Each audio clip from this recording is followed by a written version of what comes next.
I would say the recovery is probably the hardest thing, because the first 2-3 weeks you feel like you're not capable of doing anything. You can't reach things in the top cupboard. You can't really overstretch. I mean, I couldn't even bath myself for the first week, 2 weeks.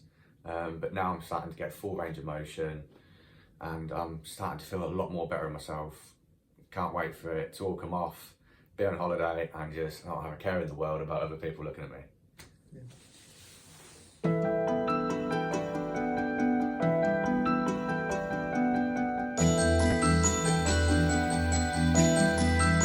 Back 6-7 years ago, I was actual personal training. A couple of the other personal trainers would, you could see how quickly the anabolic steroids would have the effect on the body. And it doesn't help being in that industry. You're seeing all these fitness models looking good, and you think, well, they eat, drink, sleep, they do it all. So for me, it was, oh, I want that. Let's get it the quicker way. But I've found in the last 2 years, you can more than easily get there without touching steroids. And you feel a lot better in yourself, a lot better in yourself. There's so many disadvantages against steroids. The only good advantage is you get to look good really quick. But I don't think a lot of people these days, they know the repercussions of doing it, and they know the consequences in a few years' time.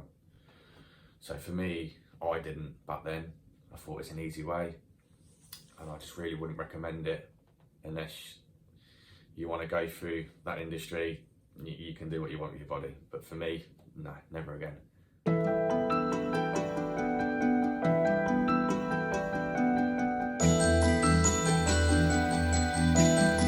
Side effects, it obviously was the 2 lumps. That was really the only side effects I had.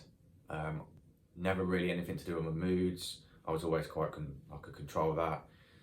But I know certain people that have also had, it basically enhances your personality by 10. So if you're quite depressed about your body and then you go take steroids, just be careful, because it could bring on obviously depression if you're not hitting what you want within the first 6 weeks or whatever. If you're quite an angry person, it will enhance that. So like I said, it's really not worth it. But I know people that are bodybuilders, but are they happy? Probably not. They live at the gym, they eat, drink, anything that's white and green. You got no social life. Do you know what I mean? There's a lot more to life than just taking steroids. A lot more to life. And I found that in the last 2-3 years when I've just not touched them. I feel fitter in myself with my football. And for me, it's just something that I'm not going to look back on. Regret? Yes. Learn from your mistakes? Yes.